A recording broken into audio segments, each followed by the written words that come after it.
Put it into the.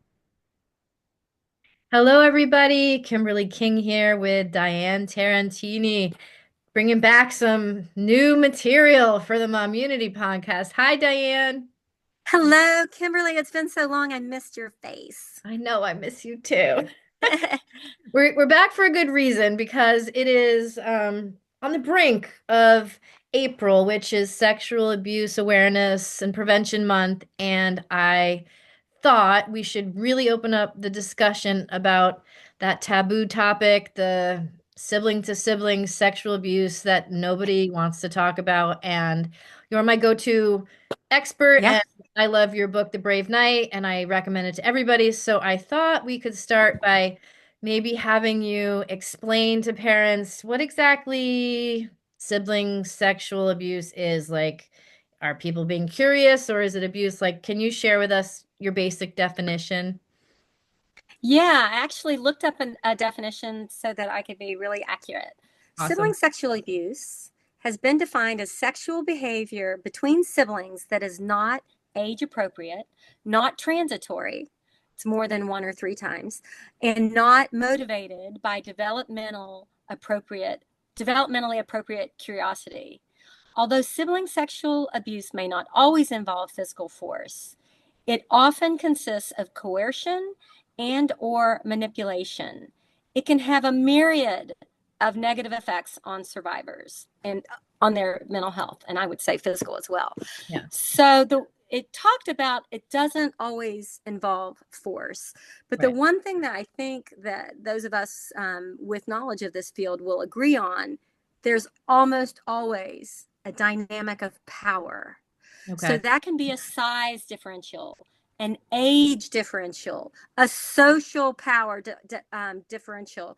Like you're I mean, unfortunately, some parents do have favorites.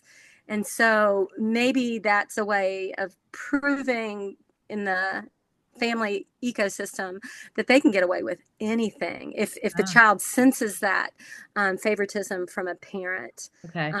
But yeah, this is a topic that is super important to me because I am a survivor of sibling sexual abuse. Yeah, that's why I So, wanted to talk specifically with you about it because there is a difference. And I get this question a lot. So let's say we have like a 3-year-old and a 4-year-old, and they are brother and sister, and they're curious about each other's parts, and they're playing doctor or they're in the tub. Like, we're not calling that sibling sexual abuse, correct? correct. Yes. Sibling, like the definition said, it's going to happen more than one to three times. Yeah. Usually, with developmentally appropriate, there will be giggling. If they're caught in the act Yeah. and the parents said never do this again, they wouldn't. Right. Whereas if it's an abusive situation, it's more than one to three times. Yeah. It can go on for years, and For we can years. talk about that. Yeah. And yeah, and a parent saying don't do this anymore is not going to be enough to sway a child who's already established that behavior. Yeah, and like when kids are curious, especially when they're like under the age of 7 and they might not know all about their bodies and they might not know all about the other sex and what those body parts look like, some of that is truly just curiosity. I had a friend Right. call me in a panic about this that, her 7-year-old boy and her 6-year-old girl were playing doctor and they were naked and they were touching each other and she panicked. Like, of course you would panic, you go into your head worst case scenarios, but she talked through it with them. She answered questions and she set a firm boundary. And then she That's asked me, like, beautiful. what else can I do to make them stop doing this? Like, what do you think are some good strategies that, let's say you have kids under 8, what can you do to sort of prevent this? So you and I've talked about starting from a very early age about teaching body safety, and like the diaper changing table is an opportunity just to help kids know the anatomical names for their body parts. Um, I know it can seem awkward, but I believe a whole lot of parents assume that children know right from wrong. Good point. Um, and they don't. Right. I believe, as much as I'm passionate about sibling sexual abuse, I'm also passionate about intrafamilial sexual abuse because it's looking like there's numbers that say it's 70%. Hmm. Um, a parent figure, a sibling, a cousin, a grandparent, an aunt or uncle. Like it is so common for it to be familial that I think if you can come up with a go-to phrase that would be something like, so we've talked about our bathing suit body parts. What what our little bikini covers our chest and our bottoms cover our um, private parts. Um, no one should touch those. And I'm talking no one. Yeah, I'm talking mom, dad, and you just list everybody in the family. It's not even okay for a family member unless it's mom or dad or grandma helping you in the bath, right. helping you get dressed, or the doctor in the exam room, probably when mom and dad are going to be there. But Yeah, I believe we have to not, we don't just say a blanket, no one can touch you there. right. Because to a child, their loved ones might get a pass. Yeah, that's a good It's, point. That's a yeah. really good point. And what you said just made me think like, because most kids really don't know what's right and wrong on this topic, parents can do some, aside from educating, they can take some steps in regards to like the physical environment of the house, right? Like they could make sure the doors are always open. They're always like observing. They're, like Oh, and the we were just observation. talking Yes. about like siblings fighting and emotional abuse and physical. Can Yes. you like some of those things can be signs that more to come. So like what other things, Yes. open doors, what else?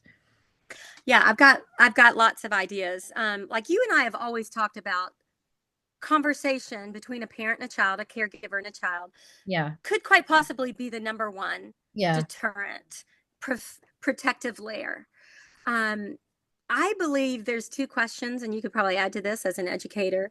If you would ask your child once a month, if you're like super careful, you could do once a week, like, is there a situation in your life that you need a grown up's help with? Oh, I like that. And that's like, I need help with math, or there's a bully on the school bus. Right. So that like, is there anything, Is any there anything I can help circumstance with? that Hmm. I can help with? So that's number one. And the other question is there anyone in your life that makes you nervous, uncomfortable, afraid? And yeah, So that's cover the circumstance and cover the people. yeah. And that way you're kind of coming at it in a like a soft way. Yeah. You're not coming in and going like, is anybody touching your private parts? Who did Right. it? I'm gonna Right. kill them. Like you're not Right. saying that. Because if you do say that, then they're not gonna say anything, right? And if it's a topic that's raised once a month, like I know in my circumstance, if that had been happening regularly, I would sit there and say, the next time mom asks, I'm going to say Yeah. it. The child will know Right. I'm going to have an opportunity to share with my parent or caregiver what's going on. So the first thing, that's my first thing, is Okay. like constant conversation um, that establishes you as their champion, the person who has their best interest, they're the person who's going to fight for them. Yeah. Um, Tell them literally nobody touch it. Yeah, like Yeah. tell them the bathing suit body rule, and it applies to everyone, including family Everybody. members. Yeah, and then after somebody is, 7 years old and they're starting, or 8 years old, it depends on parents' personalities and beliefs and when they're going to start talking about, more complicated topics. But there is a certain point when this becomes not curious and becomes manipulative and, Yes. blackmailish and sexual and secrets and hiding. So what are some of those red flags that you think parents should look for in their kids if suspicious Yeah. that something like this is happening?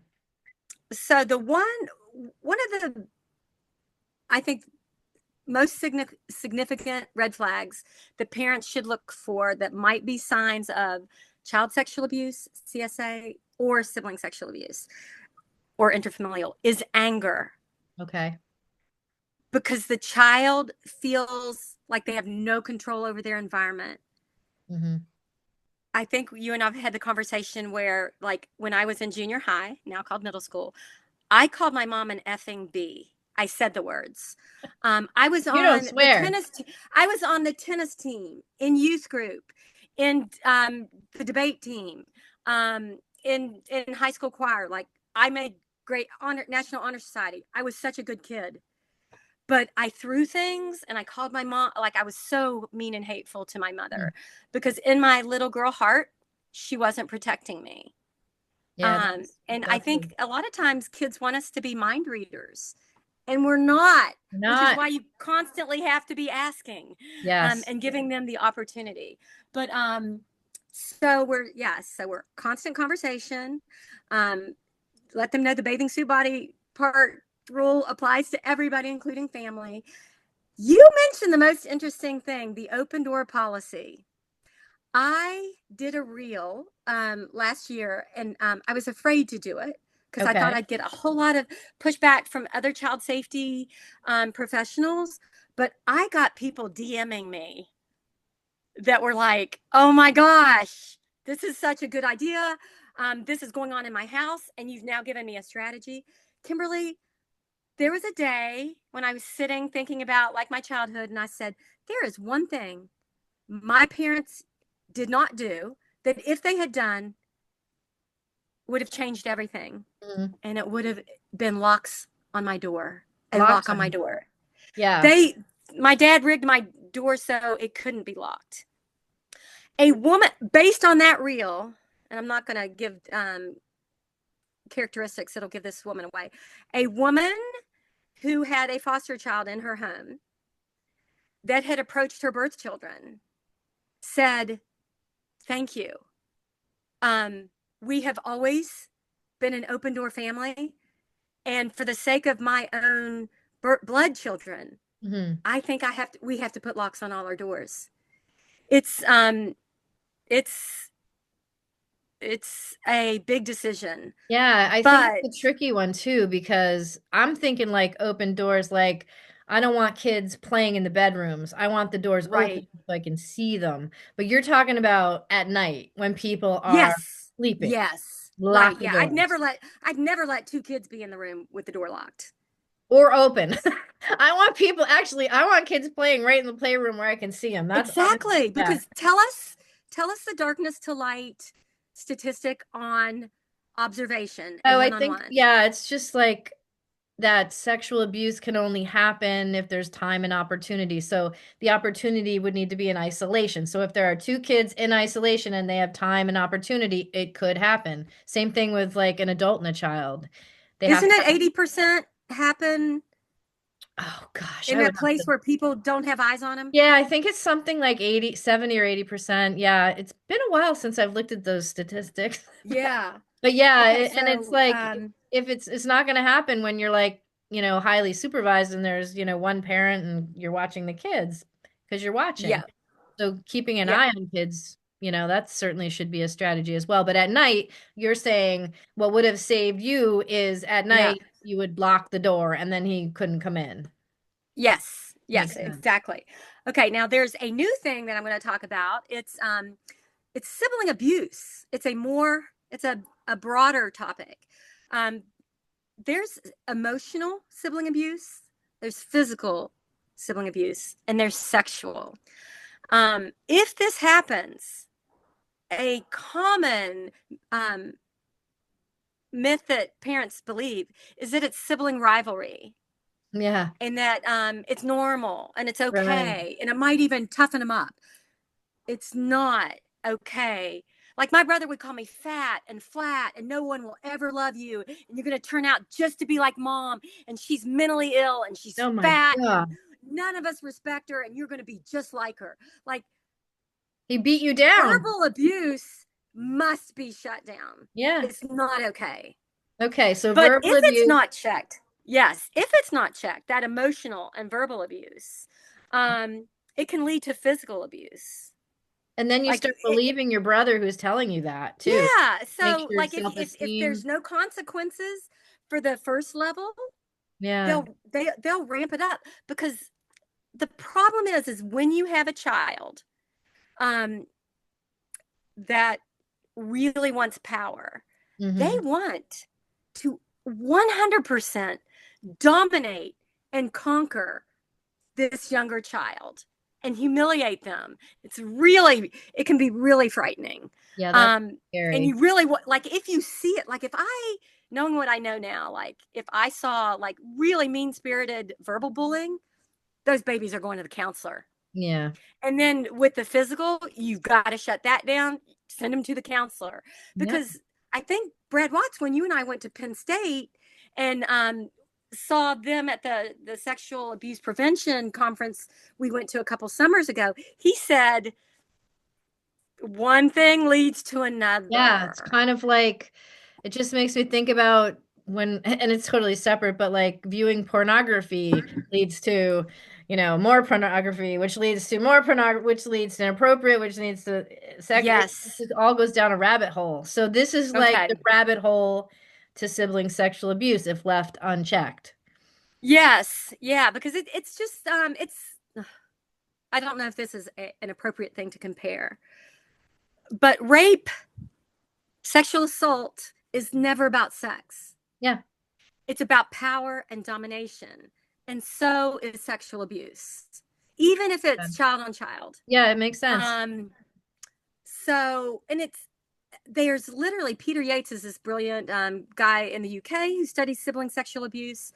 And he says, one of the problems with the system is not even the social workers and the counselors can fathom that a little child can do wrong, I know. can do sexual harm. Right. But you uttered a few minutes ago the last significant thing that I believe and everybody else in the field believes is a lot of the times, if not most of the times, the contributing factor is pornography, Yeah. the viewing And of I, for yeah, and I pornography. remember about your like, you always want to ask, well, where did the brother get that idea? Where did he even come up with that idea? Yes. And that's kind of like he had Yes. access to pornography, right? Pornographic Right. Yeah. material And it was back in the, the back in the 70s day. when it was a literal magazine. Yeah. But now it's on this. This is a nightmare. This is a Yeah. nightmare. And Oh, the so reason, so I did a three-part blog post series. I wanted to know why child on child sexual abuse was increasing. And it led me to pornography. yeah, Um, but the reason that kids go to pornography is because they want to know what other bodies look like, right, what sexual options there are, what sex looks like, right, what might gross them out. They are looking for sex education, which makes me feel better. They're not just little oversexed right. rabbits that just want to do it. No, they want to They know. They just want want, to know yeah. because the parents are scared to tell them and the schools are scared to tell them. And now it's all going to be banned and outlawed anyway. So Yeah. So Yeah. like we as parents, we really do have to amp up all the body safety education and the sex ed talks and really get to the point of empowering and protecting our kids on this because the internet isn't going to help you. It's just their access to the social media apps and all the predators online. We have to do Yep. better.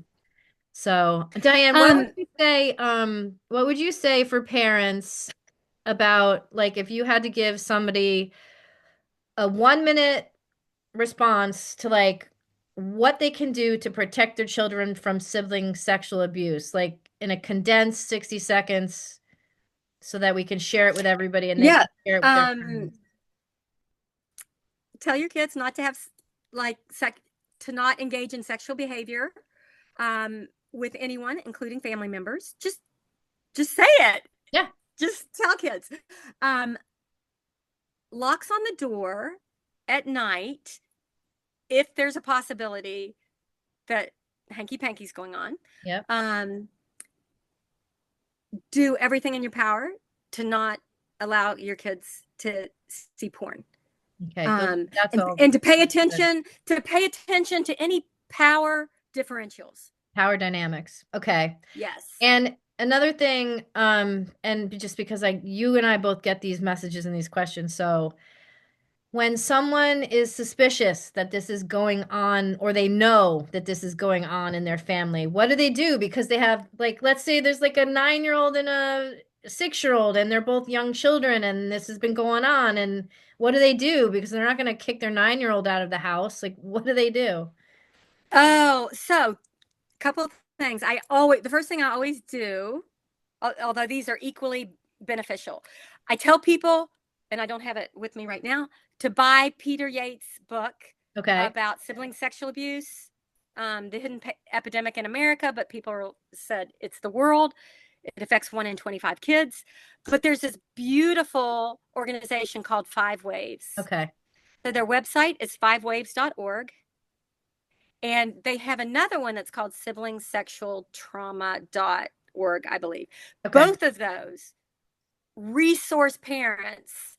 Like, if you think it's going on, do this. Okay. Good. Um, this is this is the technical definition of it. These are books you can read. Yeah, so Five Waves. Five waves. Just go and gobble up all their content and get Peter Yates' book, because he Okay. talks about not only what it is, um, he talks about removing the child who's causing harm to like residential or kinship care, getting that child care, getting the child who was harmed counseling, the Care. family Yep. counseling.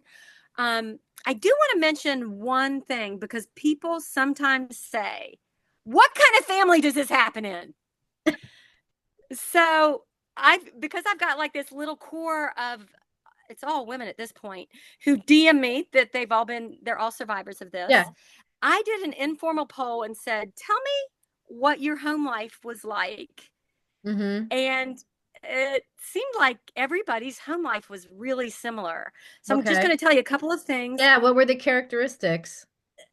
So they were usually like a lot of kids. Like, came from a family of 4 kids. Some of these families had more kids. Okay. Um, a lot of chaos, Chaos. whatever that looks like. That could be like both parents working 2 jobs, or so many kids that the parents are just like fractured, their attention is Overwhelmed. fractured. Yeah. There can be mental illness in the family. That was the case in mine. Okay. And it's parents not paying attention to their kids. That's the theme under it all. Yeah, it's Okay. either they're paying attention to their phone, their job, their friends, social media.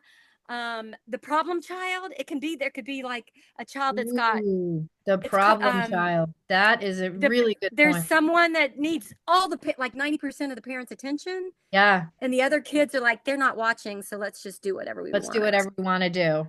Yeah. So Oh, that's so good, Diane. yeah, Can you you just got share? a major download of sibling sexual That's abuse so, oh, information. I can't wait to share this with people. Can you share your book? Do you have your Everyone Was Silent Yes. book? Because that's another book I recommend to everybody because it's basically your story, but it's almost like it almost reads like it's not real, but but it Yeah. is. And you're on the edge of your seat, but you also learn so many, you know, what's that when you look back at the football game after the court? What's that? Oh, Monday morning quarterback. Yes. So I Like, wrote the book, and then I read Brad Watt's book, and I'm like, they're like companion texts. yeah, it's so good, Diane. There were So, just all these aha moments, like pornography, mental yeah. illness in the family, power dynamics. Yeah. Yeah, it's So really good. Everyone Was So, Silent is on Amazon, or you can get signed copies from DianeTarantini.com. all right, And awesome. it'll tell you, what it looks like.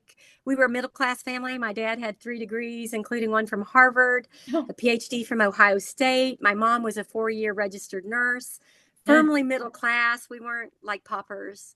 Yeah. Um, yeah, And just a yes. little bit of chaos from, Yeah. Oh, yeah. The chaos from the most powerful brother that just was yeah. like shoplifting and doing drugs and terrorizing the neighborhood. Yeah. Well, Yeah. I am so glad you wrote it, and I hope everybody picks it up, and I hope everyone shares this video because, if you feel awkward about talking about it, your book, my book, all these books make it easy to learn about it and read about it. So I hope that this provides you something that you've learned a little bit from and you can share so that we can really focus on prevention, especially since it's April. So thank you Yeah, if we guys. think about it, we should put some of these resources in the show note, or the Yeah, we we could don't put really do show notes, but we can do like in the comments. We can put my yeah, book and we can put in the Five Waves comments. and Brad Watt's book. Yeah, Yeah, that's a let's do good that. idea. We'll put like links to everybody's books that we recommend. All Yeah. right. Well, thank you, Diane, and we're gonna sign off. Any parting last words? No, no, just pay No. attention to your kids. We Love them pay well. attention. Watch out for the chaos. All right, guys, Yes. have a great day. And I'm gonna pause.